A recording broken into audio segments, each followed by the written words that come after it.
really doing is using the backbone of the corridor. The corridor is the train. Both sides of this, we are using the influence region to create new smart cities in India.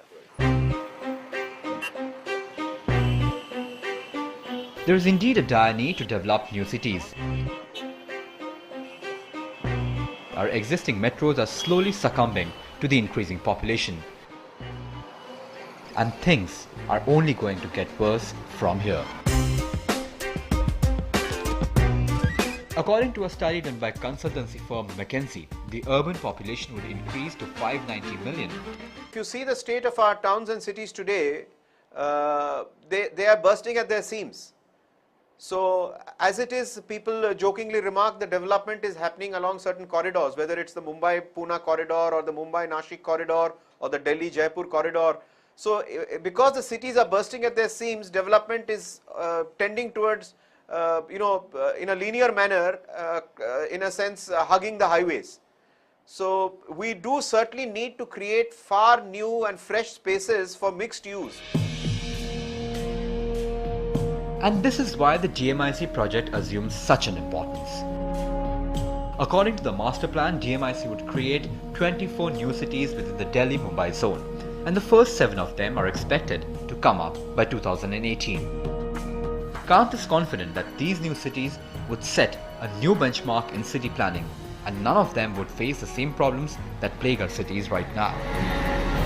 We've tried to do an integrated planning, and we've finished the master plan and the detailed development plan of the first 7 manufacturing cities.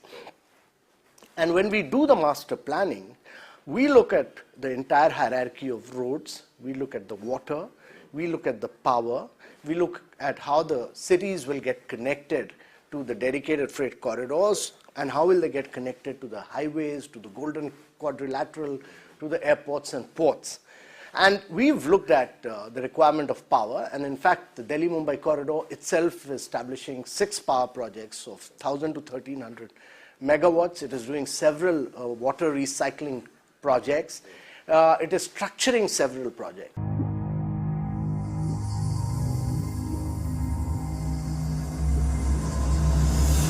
But the cities of future would not come cheap. According to estimates, each of these cities would cost anywhere between 35,000 to 75,000 crore rupees. So who would foot the bill? Financing of the DMIC projects is certainly going to be one of the key challenges, requiring great deal of innovation, great deal of very carefully and surgically structured division between public responsibilities and private responsibilities, a true form of public-private partnership, so that both public capital and private capital can join hands in the most efficient manner to be able to produce these results. In fact, that is the model that is being followed for the DMIC project.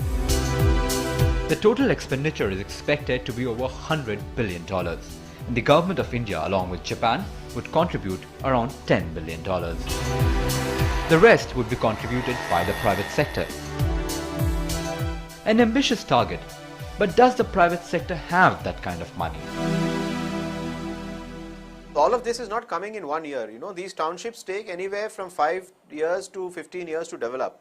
So when you see, new cities in India, whether it was Chandigarh or whether it is Noida. Development project in the world, spanning around 920 square kilometers with developable area of approximately 580 square kilometers, with all 6 draft TP schemes notified by government.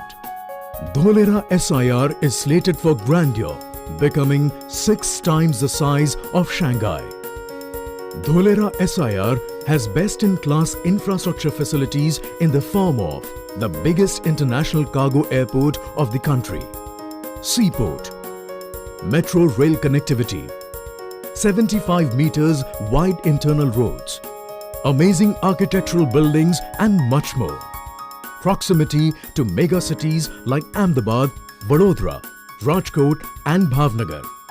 As an additional benefit, Dholera SIR is in proximate distance from Gujarat International Finance Tech City and petrochemicals and petroleum investment.